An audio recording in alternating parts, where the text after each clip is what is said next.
Hello and welcome to IndianExpress.com. And we are on this Himachal journey. This is our ninth day.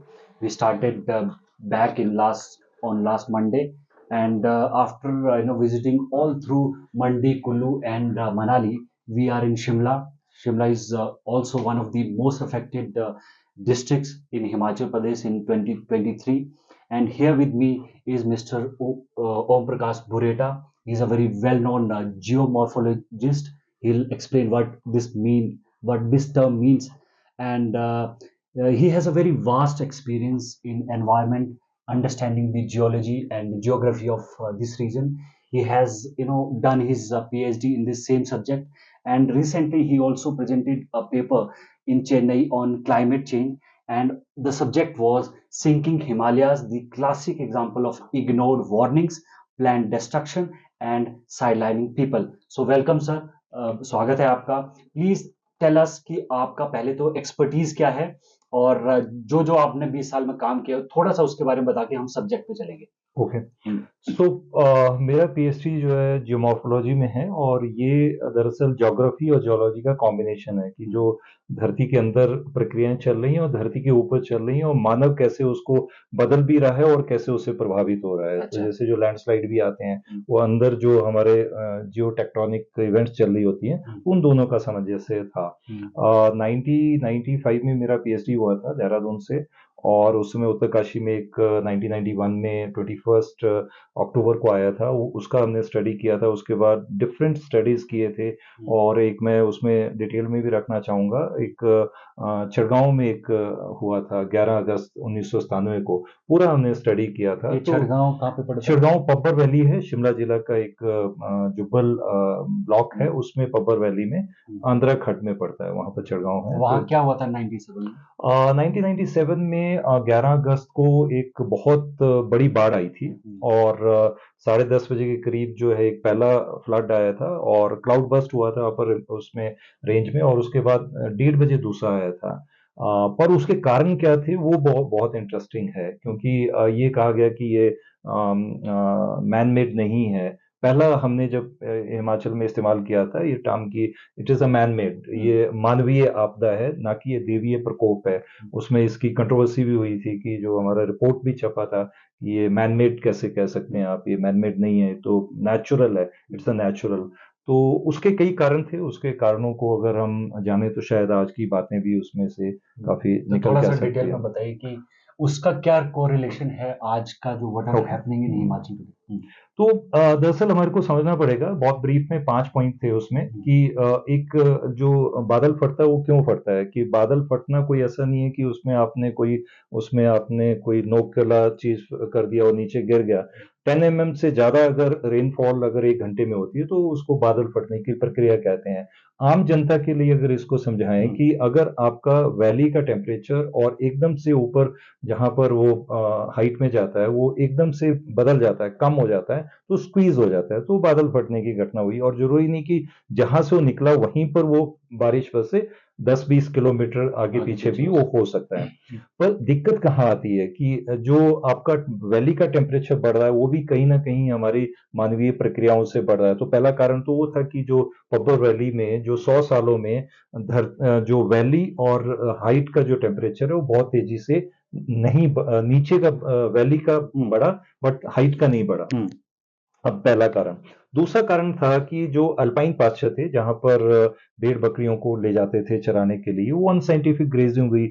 धूप root जो एक medicinal plant है उसको extract किया गया, वो गड्ढे वहां हुए। आप ये देखिए, विजुलाइज कीजिए कि 1 किलोमीटर का एरिया है, वहां पर जो है वो गड्ढे पड़े हुए हैं, तो अगर वो पानी बरसेगा तो मिट्टी को नीचे बहाएगा।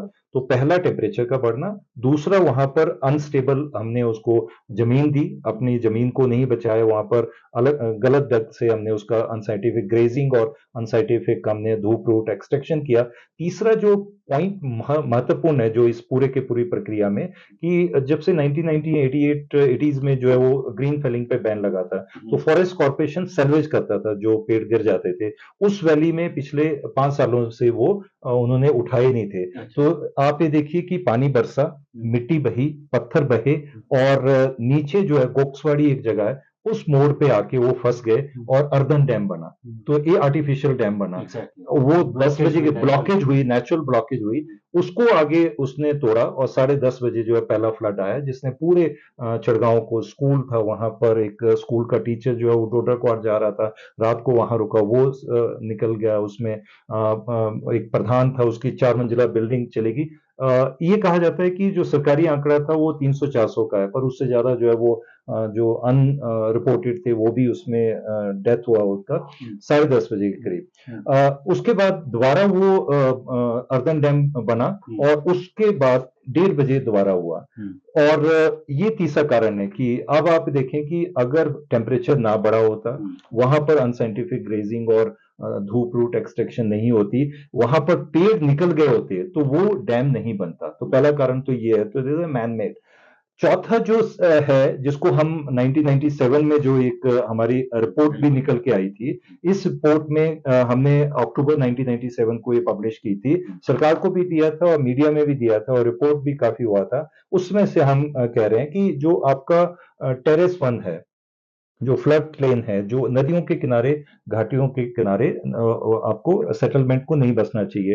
हिमाचल प्रदेश सरकार का कितना बड़ा हादसे को निमंत्रण देने का काम किया। जो इलेक्ट्रिसिटी बोर्ड का जो आंध्रा खड़ प्रोजेक्ट है, वो उन्होंने टेरेस वन में बना दिया। तो इसका क्या मतलब है, नदी में आपने बना दिया, तो आपने अपना प्रोजेक्ट भी नदी में बनाया और वहां पर सेटलमेंट भी होने दी। तो ये 5 जो कारण है, ये कहीं ना कहीं आज से भी जोड़ते हैं कि हमारे को बादल फटने की घटनाएं, जो अभी आपने बताया कि क्लाइमेट चेंज जो की एक वर्कशॉप थी चेन्नई में, उसमें टॉप के नेशनल और इंटरनेशनल साइंटिस्ट, एक्सपर्ट और एक्टिविस्ट वहां थे। ये माना जा रहा है कि ये 1.5 से 2 डिग्री टेम्परेचर बढ़ गया है पूरे हिमालय का पिछले 50 सालों में, और ये तेजी से बढ़ेगा। तो जो फ्लड्स हैं और जो क्लाउड बर्स्ट हैं, इस टाइम के एक्सट्रीम वेदर कंडीशन है। 2021 में जो है सबसे ज्यादा गर्म दिन रहा। 2018 में जो है यहाँ पर शिमला में कह दिया गया कि आप ना आए, डीसी को, एडमिनिस्ट्रेशन को कहना पड़ा, पानी की कमी हो गई है। तो जो एक्सट्रीम वेदर कंडीशन है ये होंगी, बढ़ेंगी, बट अगर हम अपनी धरती को बचा के रखें, हम उन जगहों पे जो है वो मकान ना बनाए, उन जगहों पे हमारी सेटलमेंट ना हो, उन जगहों पे रोड ना हो। तो जो 1997 का हमारा स्टडी था, उसमें हमने कहा था कि कौन से ऐसे एरिया हैं जहां पर वाटर इंड्यूस्ड डिजास्टर हो सकते हैं, उनको मैप किया जाए, कंप्लीट बैन किया जाए आपका, जो जहां पर फ्लड प्लेन है उनको, उनकी मैपिंग की जाए। 1997 की रिपोर्ट अभी तक लागू सरकार नहीं कर पाई है, उन्होंने वो देख ही नहीं रही है। तो जो गलतियां हम करते हैं उससे सीख शायद हम लेते नहीं है।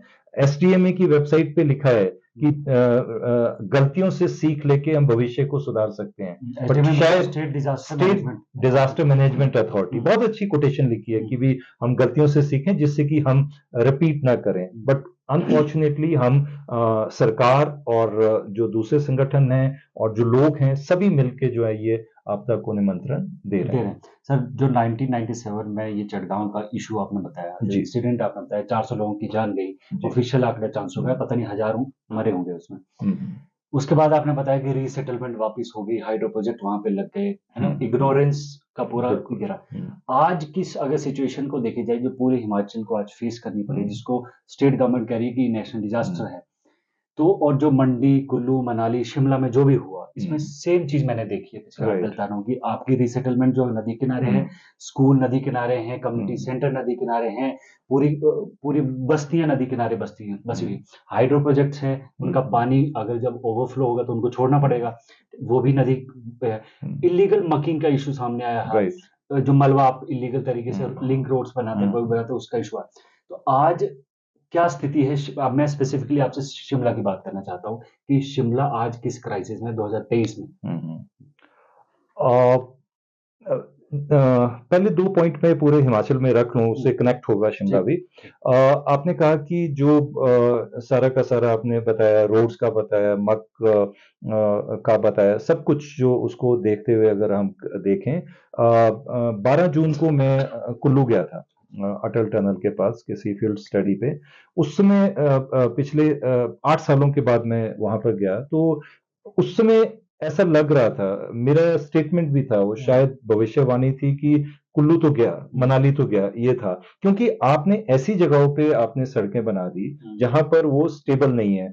आपने नारा ये दिया कि 5 घंटे में आप मनाली पहुंचाएंगे, 2.5 घंटे में हम शिमला पहुंचाएंगे, पर क्यों? हमारा जो एक डेवलपमेंट का जो तरीका है वही गलत था। हमारे को 2.5 घंटे में नहीं पहुंचना, हमारे को जो है वो ग्रीन पहाड़ देखते हुए आना है। अब अगर आप देखें कि सड़कें गिरी हुई हैं, लैंडस्लाइड हो रहे हैं, आपने जो ये पूरा का पूरा जो सीमेंटेड आपने उसको कर दिया, प्लास्टरिंग जो करते हैं, या फिर पूरा का पूरा नीचे और ऊपर वो पूरा लैंडस्लाइड से है, तो ग्रीनरी तो देखने का मजा नहीं है। तो अगर हिमाचल में आना है तो हमारे को तो 2 लेन होने चाहिए थे, 4 लेन नहीं बनने चाहिए थे। ये पूरा का पूरा मामला है हिमाचल का जो मैं बता रहा हूँ। अब शिमला से कालका का जो हाईवे है, पहली बार शायद ऐसा हुआ कि 12 दिन तक जो है वो बंद रहा, हमारे को नाहन से होके जाना पड़ा। 2 लेन जो है, जिन टैक्सी ड्राइवर के साथ मैं सफर करता हूँ अमूमन महीने में 2-3 बार, वो कहते हैं कि 2 लेन तो मलबा लेन है, क्योंकि जब से वो बना तब से मलबा हटा ही नहीं है, वो एक्टिव नहीं हुआ। तो हमारे को क्यों चाहिए 4 लेन? नहीं चाहिए। तो मुझे ऐसा लगता है और हमें ऐसा लगता है कि हमारी प्राथमिकताएं जो हैं, चाहे वो टूरिज्म इंडस्ट्री को बढ़ाने की हो, टूरिज्म इंडस्ट्री में फास्ट नहीं होना चाहिए था, हमारे को स्लो मूवमेंट होना चाहिए था, स्लो होना चाहिए था। और दूसरा जो है आपका मनाली, शिमला, धर्मशाला और उसको लेते हुए आपके जो सेंटर डेवलप हुए हैं उसको डिसेंट्रलाइज करना चाहिए था, जिससे कि आपकी जो मूवमेंट है लोग भी कम उसको झेलें। क्योंकि शिमला में जब आते हैं, जब शिमला में टूरिज्म पूरा पीक पे होता है जून में, तो हमारे को 5-5 दिन पानी नहीं मिलता, तो लोग भी परेशान, टूरिस्ट भी परेशान। तो आपको डिसेंट्रलाइज इसको करना और चाहिए। तो दूसरा हम लोग सोशल मीडिया पे देखते हैं शहरों में बैठे हुए कि 3-3 किलोमीटर का जाम लगा हुआ है। हाँ, जाम लगा हुआ है, क्योंकि आप ये देखिए 70,000 गाड़ियां एक दिन में आएंगी, तो आप कैसे उसको कैसे कोप cope अप करेंगे? तो ये तो रहा है हिमाचल का कि हमारा जो डेवलपमेंट ऑफ पैराडॉक्स है और हमारी जो विकास की जो प्राथमिकता है वो गलत रही, चाहे टूरिज्म में चाहिए, चाहे रोड में रही, चाहे इवन हाइड्रो इलेक्ट्रिक आपने कहा, सबसे ज्यादा जो पोटेंशियल है वो हाइड्रो इलेक्ट्रिक का हिमाचल में है, तो उसको जो किस तरह से किया उसमें हम शायद बाद में भी आएंगे। बट आपका जो प्रश्न है शिमला का, शिमला में अभी एक कहीं अखबारों में उस तरह से नहीं आ रहा है, हम उसको नजरअंदाज कर रहे हैं। 1900 का जो अर्थक्वेक आया था हिमाचल में, अच्छा। कांगड़ा में, जिसमें हजारों लोगों की जानें गई थी, और उस समय से जो है वो बिल्टअप हो रहा है। जो तिब्बतन प्लेट के साथ इंडियन प्लेट जो है, लगातार नीचे दस के जो वहां प्रेशर बन रहा है, कभी भी जो है वो 7 से 8 रिक्टर स्केल का भूकंप यहाँ पर आएगा आएगा।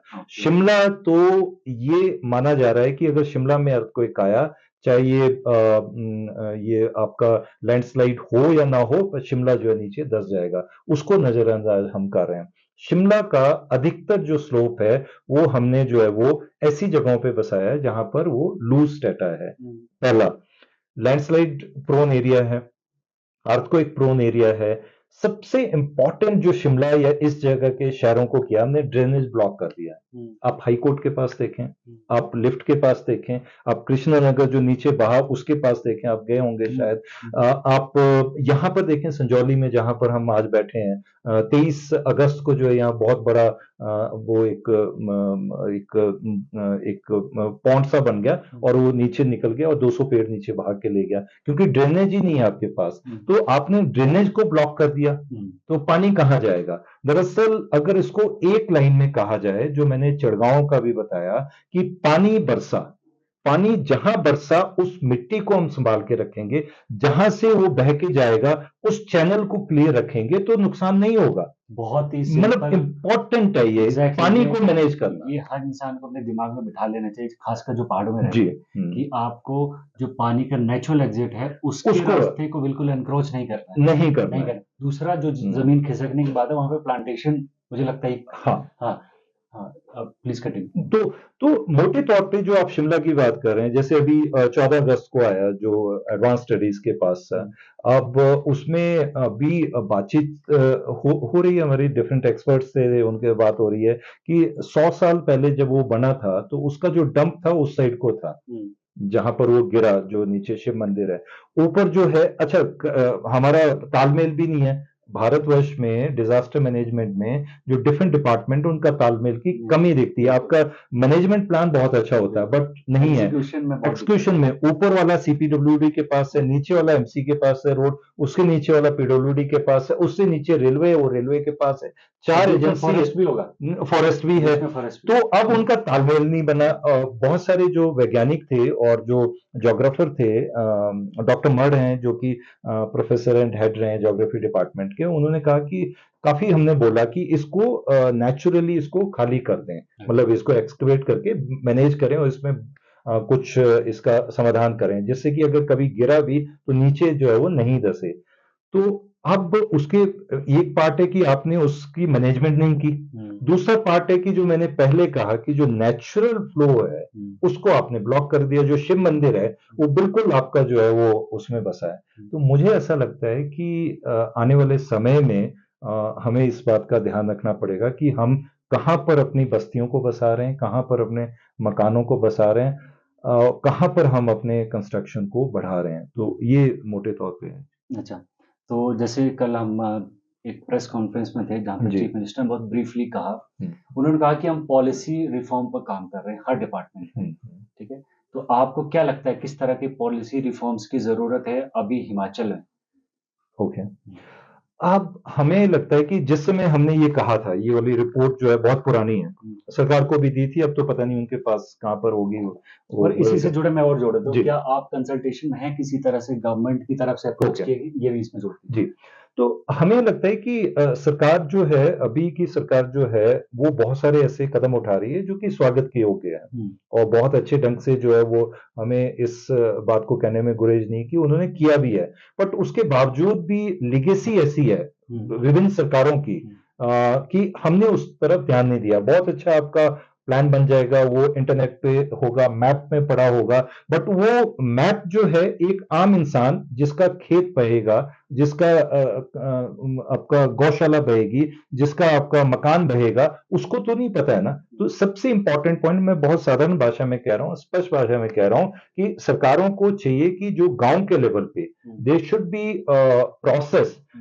हमारे 16,000 के 18,000 के करीब गांव है, 3200 के करीब पंचायतें हैं, तो 18,000 गांव का पीपल्स प्लान बनना चाहिए लोगों की भागीदारी से डिजास्टर मैनेजमेंट और डिजास्टर प्रिपेयर्डनेस के लिए। छोटा सा एग्जांपल देता हूं, हमारे एक इंजीनियर है इसमें आईपीएस डिपार्टमेंट में, उनका ये कहना था कि हमने एक स्कूल डिजास्टर मैनेजमेंट में मई में एक वर्कशॉप किया था, ट्रेनिंग किया था। उसमें उनका कहना था कि जैसे स्कूल है, स्कूल के अगर आप डिजास्टर प्रिपेयर्ड कैसे बनोगे, स्कूल के पीछे से कोई खाला आ रहा है, आप आइडेंटिफाई करो, अगर ये विजुअलाइज करो कि अगर यहां पर बारिश आ सकती है तो यहां पर ये नुकसान कर सकता है, आप उसको मनरेगा के माध्यम से गांव वालों के मदद से उसको चैनलाइज करो।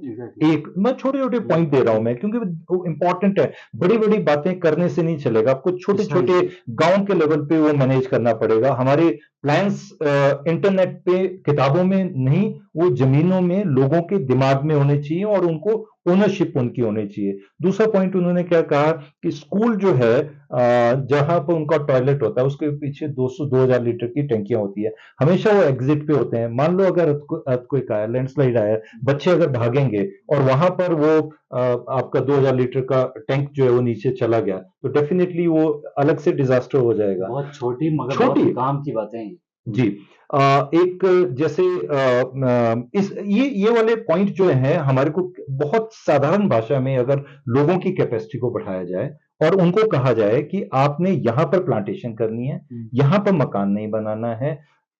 ये अलग बात है कि 23 साल के बाद मैं चिड़गांव गया, लोगों ने वहीं पर बना दिया है। अच्छा, ये भी मैं जानना चाहूंगा। ये डिजास्टर हुआ था, 400 लोग मरे थे वहां पे, आज फिर वही जगह पे लोग सेम वहीं पर स्कूल बन गया है, वहीं पर हॉस्पिटल बन गया है, वहीं पर एक बस स्टैंड बन गया है, वहीं पर मकान बन गया है। जो 4 मंजिला मकान प्रधान का जो टूटा था वहीं पर उसकी फैमिली ने वहां पर बना लिया। वो एक परसेप्शन है, बट मुझे ऐसा लगता है कि अगर लोगों के साथ बातचीत करें, और लोगों के साथ डायलॉग करें और उनको कहें, क्योंकि यहाँ पर एक चीज मैं जोड़ना चाहूंगा, इसमें बहुत इंपॉर्टेंट है। डेवलपमेंटल पैराडॉक्स है, एक विरोधाभास है।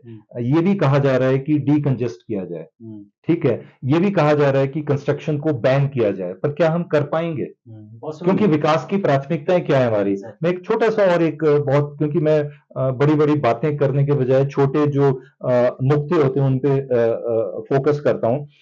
संजौली है जहां पर आज हम बैठे हैं, संजौली में सिमिट्री है और ढली है। यहाँ पर बहुत सारी महिलाएं अपने बच्चों के साथ स्कूली शिक्षा के लिए यहाँ माइग्रेट हुई है। अच्छा, राइट। अब वो आप देखें, जिसमें 2-3 बजे का समय होता है, सारी महिलाएं यहाँ पर संजौली में या सेंट एडवर्ड्स के पास जो है वो होंगी।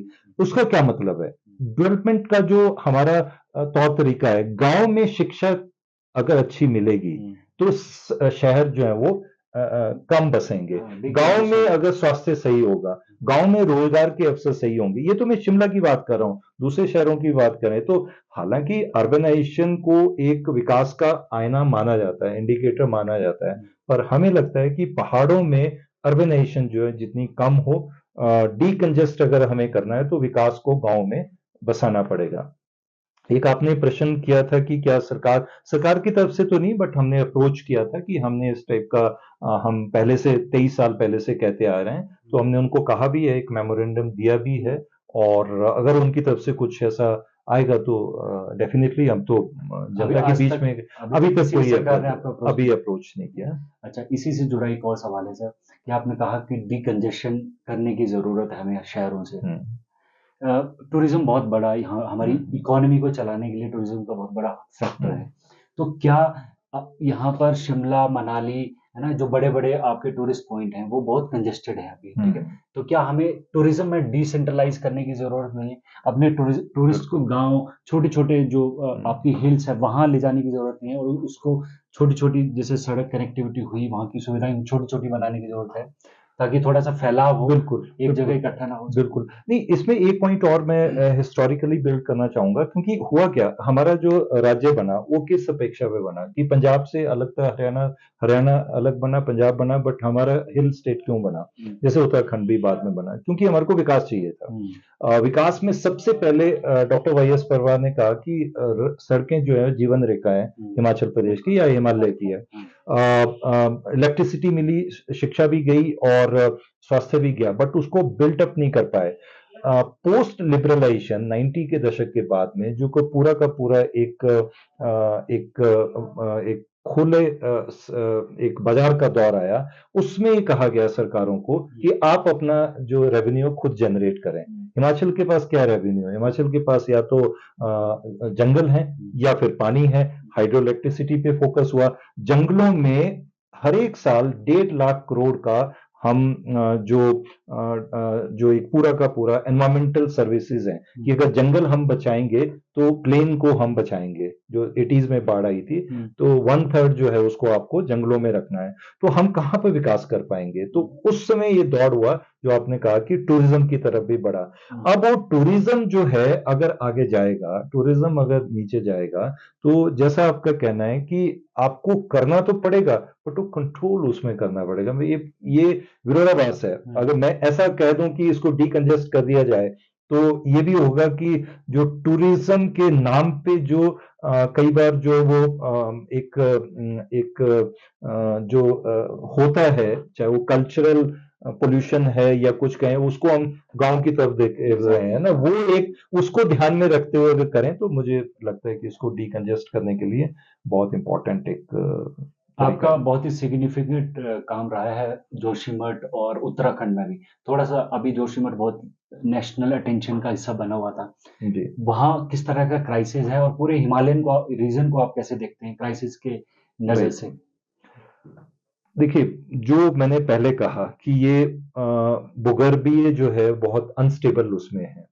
सबसे नए पहाड़ हैं पूरे विश्व में, क्योंकि ये अभी बने हैं हिमालय। यहाँ पर कोई भी गतिविधि होगी उसको हमारे को उस कॉन्टेक्स्ट में देखना चाहिए। अब क्या है कि जैसे जोशीमठ का आपने कहा और हिमालय के दूसरी जगहों का कहा, चार धाम रोड जो आप निकाल रहे हैं उसका बहुत विरोध हुआ। कई कमेटीज ने विरोध किया, उनके जो मेंबर्स थे उन्होंने उसको छोड़ा। पर उसको माना नहीं गया और उसके लिए क्या किया गया कि अब जो है वो 100 किलोमीटर का कर दिया जो एनवायरमेंटल इम्पैक्ट असेसमेंट है जिससे कि वो थ्रू हो जाए, अदरवाइज वो थ्रू नहीं हो रहा था। तो इस तरह के डी टूर जो है वो लेती है सरकार। मुझे लगता है कि बड़े प्रोजेक्ट्स जो है वो नहीं बनने चाहिए, छोटे छोटे प्रोजेक्ट्स बनने चाहिए। जोशीमठ में क्या हुआ, जोशीमठ में कारण कई हैं। 70s में भी एक रिपोर्ट आई थी कि उस सिंकिंग जोन में ऑलरेडी है। वहीं पर आपने टनल भी बना दी जहां से आपका वो एनटीपीसी या एनएचपीसी उनका एक टनल है उसके नीचे से जो जा रही है, एनटीपीसी का शायद, एनटीपीसी का है। वो कह रहे हैं कि हमने हमारे वजह से नहीं है, बट असली कारण वो है जो रोड है वहां का, वो भी कारण है। तो आप सिंक करोगे, सी तीन चार चीजें हैं। एक जगह पे पहाड़ में आपको अर्बन ग्रोथ नहीं करनी है, आपको विकास को जो है गांव में ले जाना है। दूसरा, बड़े बड़े प्रोजेक्ट्स नहीं करने हैं। जैसे मैंने पहले कहा, हम 5 घंटे में क्यों पहुंचे। हमने अगर एक धार्मिक स्थल पे भी जाना है, चार धाम यात्रा भी करनी है, तो हम जल्दी क्यों पहुंचे। हमारे को थोड़ा स्लो, जिसको कहते हैं ना कि थोड़ा गति को धीमी रखें, तो विकास की गति को भी थोड़ा धीमी रखें। तो मुझे लगता है कि आने वाले समय में, जैसा आपने कहा, जोशीमठ तो सिंक हो गया है और वो तो बच नहीं सकता क्योंकि वो धीरे धीरे नीचे जाएगा, उसको तो रिहेबिलिटेट कहीं करना पड़ेगा। बट ये भी एक प्रश्न है कि रिहेबिलिटेट करेंगे तो कहाँ करेंगे। जोशीमठ जैसे बहुत सारे गांव, शिमला और मनाली आप जाके आए, मंडी जाके आए, क्योंकि ये टूरिस्ट स्पॉट है। गांव में अगर जाएं हिमाचल में, लोगों के खेत बह गए हैं। मेरी जमीन यहाँ पर है, यहाँ पर मेरा मकान जो जमीन के साथ नीचे खिसक गया, खसरा नंबर वो किसी दूसरे का आ गया, बोलते अपना मकान उठा के ले जाओ, ये तो मेरी जमीन है। लोगों को जमीन नहीं बची है। बहुत बड़ा क्राइसिस है, बहुत बड़ा सरकार को भी क्राइसिस है। असेसमेंट का बहुत नहीं बड़ा है। नहीं है बिल्कुल। हाँ, और वो आपने बताया सर, हम मंडी गए तो हम मंडी में ना बहुत एक्सटेंसिव इंटीरियर्स में भी गए। राइट। एक इलाका पड़ता है सिराज से छतरी होते हुए, इधर अन्य आए थे हम, है ना, छतरी होते हुए, तो वो पूरा इलाका तबाह हो गया तबाह, सर। हाँ बिल्कुल। और वहां पे हमने रुक के लोगों से पूछा, लोगों की सब्जियां सड़ गई, सेब सड़ गया, और कह रहे हैं कि स्थानीय प्रशासन नहीं पहुंच पाया अभी तक और नेता भी नहीं पहुंच पाए। ठीक है, एक दो नेता पहुंचे मोटे मोटे, मगर वहां पर रीजनल लोगों नहीं तक पहुंचे, कनेक्टिविटी नहीं हो पाई। राइट। मगर इसका अंदाजा अभी भी सरकार को नहीं है कि किस लेवल पे ट्रेजेडी हुई है। बहुत ज्यादा, बहुत ज्यादा। अब आप आंकड़ा ये आपने लिया होगा, 2017 से 2022 के बीच में जो है वो जो एसटीएमए का आंकड़ा है वो लॉस का 8,000 करोड़ का है, और अभी 24 जून से लेकर 24 अगस्त का आंकड़ा जो है वो 12,000 करोड़ का हो गया। तो ये तो आंकड़े हैं, बट आंकड़ों के पीछे का जो चेहरा है, एक मकान बनाने के पीछे जिंदगियां निकल जाती हैं। आप खर्चे को कम करते हो, आप खाने में और रहने में कम करते हो, मकान बनाते हो। एक मकान बिल्कुल बगल में हमारे 23 अगस्त को मेरा जो जहां पर मैं रहता हूँ शीलकुंज में, वो पूरा इवैक्यूएट कर दिया। हम ही थे रात को, बगल में एक मकान है वो खाली किया उन्होंने। कम से कम जो है वो लाखों रुपया उस पर लगा दिया, अपने बगीचे का भी अपना। इसमें अमीर और गरीब की बात नहीं है कि वो लोग कहें कि अमीर और गरीब, गरीब से गरीब भी जिसकी जितनी हैसियत है वो इन्वेस्ट करता है। अब गलती किसकी है इस ढांक में, मकान बनना चाहिए कि नहीं बनना चाहिए।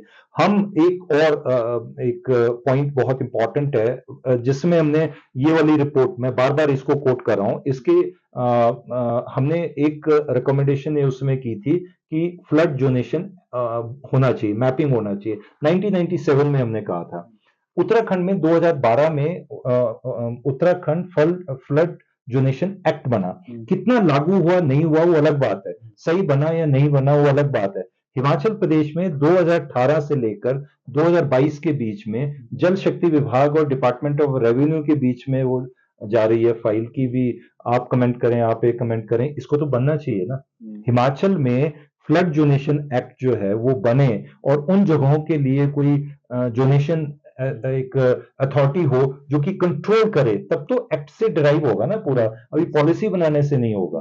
तो वो इस तरह के एक्ट बने जो कि जनता के उसमें हो। दूसरी तरफ से मैंने कहा कि लोगों की भागीदारी हो उस मैनेजमेंट प्लान बनाने में। तो हम तो सरकार से भी अपील करते हैं कि जो अभी फ्रेंच गवर्नमेंट के साथ टाइप हिमाचल सरकार ने किया है, इस पूरा डिजास्टर मैनेजमेंट एंड प्रिपेयरनेस के लिए, तो उसमें लोगों को भी एक जोड़ा जाए और उन संस्थानों को भी जोड़ा जाए जो इस टाइप का काम इसमें थोड़ा सा इसके करते बारे में हैं। थोड़ा ब्रीफ कीजिए कि किस तरह का ये टाई अप है गवर्नमेंट और फ्रेंच उसका।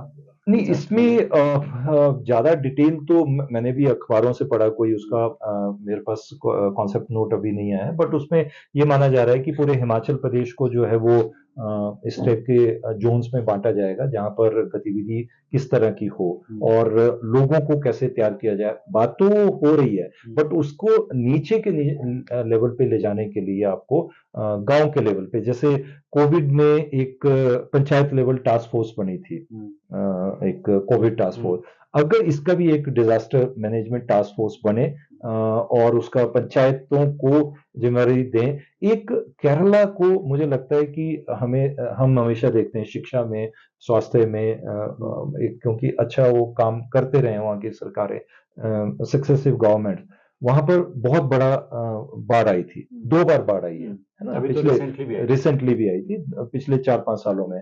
वहां पर 900 प्लस पंचायतें हैं, हर एक पंचायत का अपना disaster management and preparedness plan बन चुका है लोगों के इन्वॉल्वमेंट से। मुझे लगता है कि जो अभी एक तो हिमाचल में पंचायतों में इस तरह का कोई सेटअप नहीं है अभी उस तरह से नहीं है। और क्योंकि अभी जिसमें मैं बोल रहा हूँ तो मैंने अपने आप भी भुगता है। 23 अगस्त को जो है मैं 23 और 24 अगस्त को 2 रातें मैं खुद भी नहीं सोया, क्योंकि 13 के 13 फ्लैट खाली और हम वहाँ हैं। रात को किस समय गिर जाए कुछ कह नहीं सकते।